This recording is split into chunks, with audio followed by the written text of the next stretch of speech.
aytyapti y funksiya bo'lsa x 4-si a minus 3 x plus 5 juft funksiya bo'ladi deyapti. Aning qanday qiymatlarda mana juft funksiya bo'ladi deyapti. Bizga juft bo'lishning sababi nima edi o'zi? Darajasi juft bo'lish kerak. Demak, darajasi toqni yo'qotishimiz kerak-da. Darajani toqni yo'qotishni nima qilamiz, Sabrina? Darajani toqni yo'qotishni mana bu narsani yo'q 0 qilishimiz kerak, ya'ni. 0 qilishimiz uchun mana bu narsani 0 qilsak bo'ladimi? A minus 3 ni. A minus 3 ni 0 deb o'ylasak, a tengidan 3 bo'ladimi? Bo'ldi, javob mana shu. Sababi, qaranglar, qo'yamiz mana bu yerga. 3 x ni 4-si plus 3 minus 3 ko'paygan x plus 5 qilsak. 3 bilan 3 ayirsa necha bo'ladi? 0 bo'ladi. 0 ga x ko'paytirsa nima? 0 mi? Y teng 3x teng 4-si plus 5. Mana javob. Endi bu nima bo'ldi degani? Bu juft funksiya bo'ldi. Haqiqatan x o'rniga minus x bersak nima bo'ladi? Juft yutib yuboradimi 4-daraja?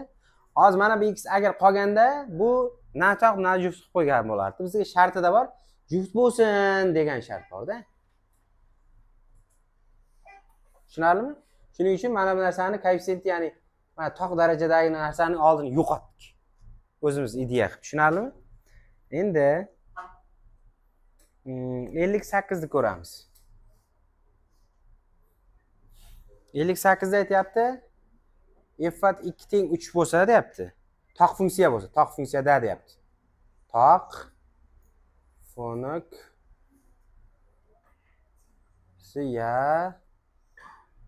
funksiyada bo'layotgan jarayonni o'ylaymiz endi. f() minus 2 nima bo'ladi deyapti. Nima bo'ladi? Minus 3 bo'ladi, bo'ldi. Tamam. Toq funksiya nima qiladi? Minus 3 chiqarib qo'yadimi? Demak, x ga 2 qo'yganmiz, 3 chiqarsa, minus 2 qo'yganmiz, minus 3 chiqaradi, tamam. Bo'ldi. Boshqa og'riq narsa yo'q. Endi qaranglar. 60. Ha? 60. f() x ni toq deyapti. g() x ni juft deyapti. Berilish shundayda, o'zlari bergan bu narsani. Endi f2 qo'yganimizda 3 chiqsin deyapti. G ga 4 qo'yganimizda 4 chiqsin deyapti. F minus 2 G minus 4. Mana shuni top deyapti. O'shaning qiymatini toping deyapti, to'g'rimi? Qanday topamiz uni? Qaranglar, mana bu toq deyapti, mana bu juft deyapti. Shunga e'tibor berish kerak. F ga 2 qo'ygan, f nima o'zi bizda? Toqmi? 2 qo'yganimizda 3 ekan, minus 2 qo'yganimizda nima chiqadi shunda?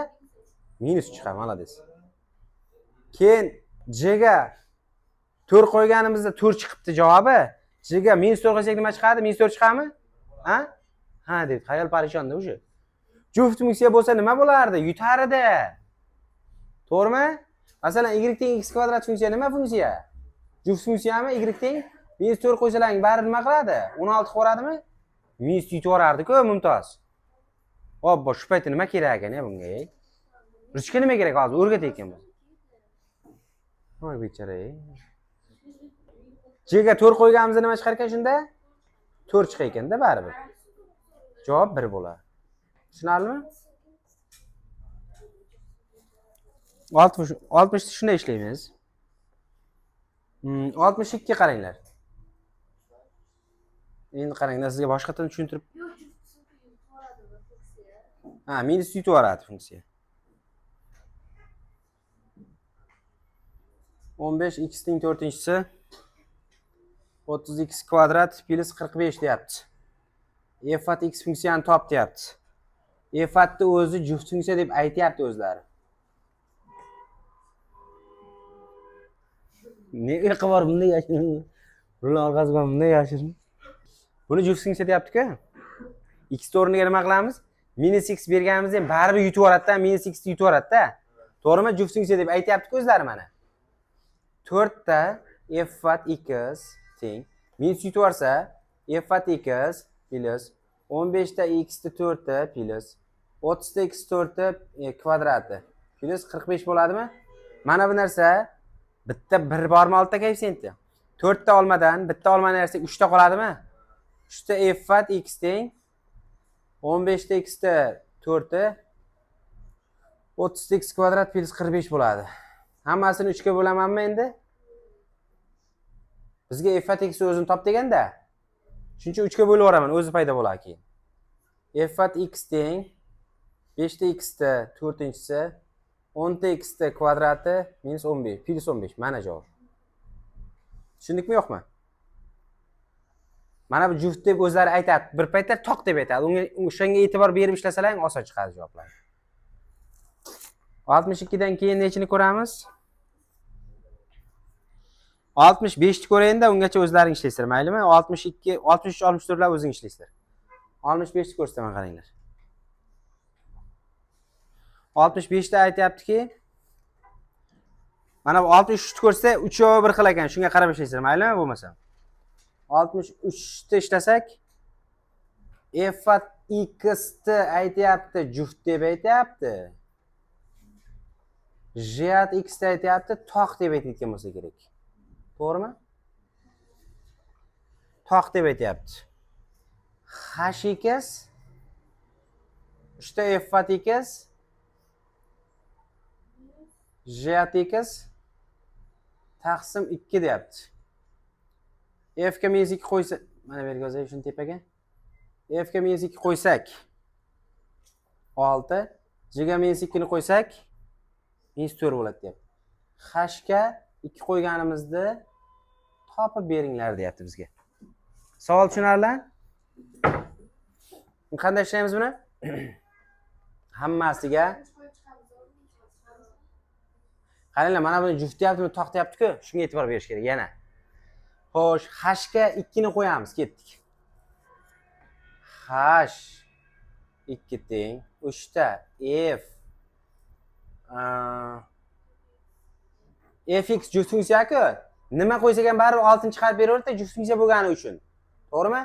Demak, bunga birdan f2 qo'yib yuboraylik, mayli. Minus 2 bilan teng narsa-da bu narsa.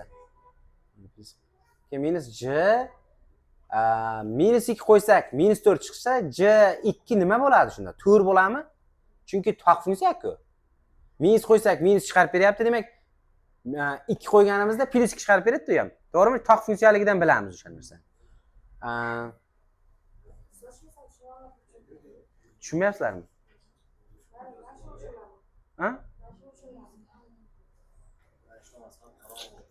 Ha? Qorong'u? Qorong'ulikdami?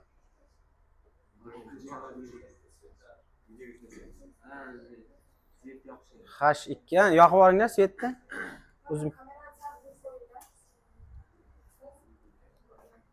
Nima qo'yamiz? 4 qo'yamiz. Taqsim 2.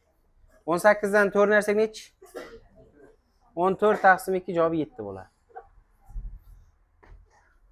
Buni hozir bitta hozir faqat g'ijjalab bitta narsani tushuntirganda, mana bu ham, mana bu ham, mana bu ham hammasi bitta narsaga urg'u berilyapti. Bir ishlab ko'rsalar ham bu relsga tushib olsalaring zo'r ketadi bu yo'q, xudo xolasa. O'shanga tushib olishsa-da gap hozir prosta ertaga ketayotganda tuyulib qolyapti. Bir ishlab ko'rsalaring chiqadi javoblari ham. Ha. Shuda. Urib olish kerakmi? Qaranglar. X, Y.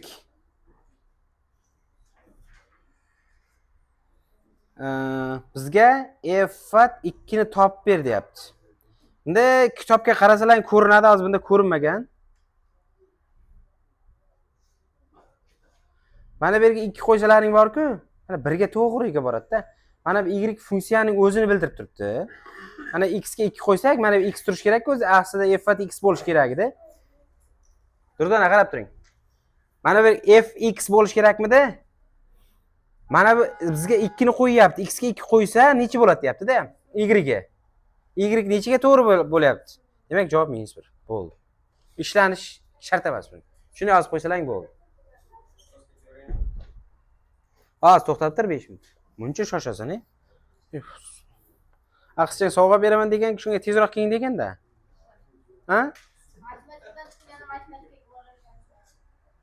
Qara.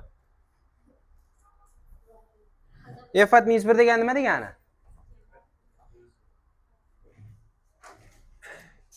Ha, -1 chizmaga qaranglar-da, chizmaga. Qaranglar, x ga -1 qo'yilgani nimaga to'g'ri bo'lib turibdi? X ga -1 qo'yilgani mana bu yerda x o'qi. Mana bu x o'qiydi-ku. Y imiz nechiga to'g'ri bo'lib turibdi? 3 ga to'g'ri bo'lib turibdi. Demak, y o'rniga 3 qo'yib qo'ysizlar bo'ldi. Shuni to'g'riga tortishni bilish kerak-da bu yerda hozir taktika. Chizmaga qaranglar, ko'rinyaptimi, ko'rinmayaptimi? Pastdagi x ni tepaga shunday tortsalang nima bilan burchak bo'lib kesishib turibdi? Uchgami? O'zi beradi chizmada.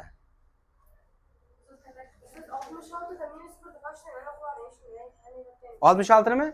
Qarang, x ga 2 qo'yganimizda nima bo'ladi deyapti-da? X ga 2 qo'yganimizda nechiga to'g'ri bo'lib turibdi? Qarasalar, katakning burchagida kesishib qolgan joyi bor. Kitoblarga qaranglar, ba'zi bunda chizmada ko'rinmaydi u narsa.